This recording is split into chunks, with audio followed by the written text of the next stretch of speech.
Today, I'll show you how to prepare financial statements in Xero. By the end of this walkthrough, you'll know exactly how to generate a clear profit and loss report, adjust the key settings, and get it ready for review or sharing with your accountant or stakeholders. First, open your web browser and go to the Xero website. Sign into your Xero account the way you normally do. Once you're logged in, make sure you're in the correct organization if you manage more than one.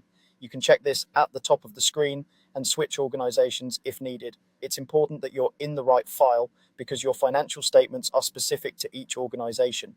In this video, you'll learn how to move from the main Xero dashboard to the reports section where your financial statements live.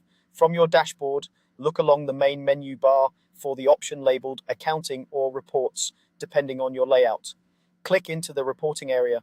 This is the central hub where Xero stores all of your standard and custom reports, including your profit and loss, balance sheet, and other financial statements. Once you're in the reporting section, I'll show you the easiest way to open your profit and loss statement. Find the report called Profit and Loss. It might be listed under Financial, Performance, or a similar heading. Click on Profit and Loss to open it. This report shows your income, your expenses, and your net profit or loss over a specific period, which is one of the core financial statements you'll use for management, tax, and compliance purposes.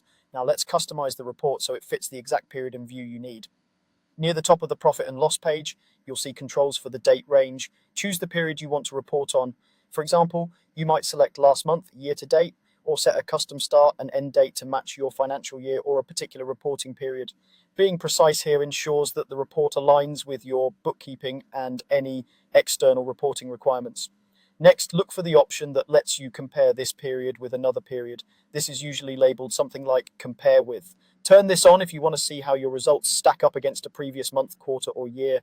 Choose the comparison period that makes the most sense for you, such as the same period last year for seasonal businesses or the previous month for more regular tracking.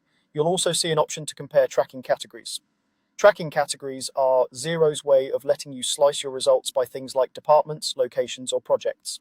If you use tracking in your Xero file, choose the categories you want to compare here. This gives you a more detailed view of which parts of your business are performing well and which areas might need attention.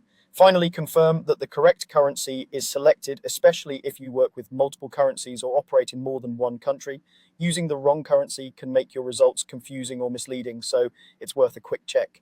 Once you've set your date range, comparison options, tracking categories, and currency, click the Update button. Xero will refresh the profit and loss report using all of the settings you've chosen. Take a moment to scan through the report to make sure everything looks right. From here, you can print it, export it, or simply use it on screen to analyze your business performance.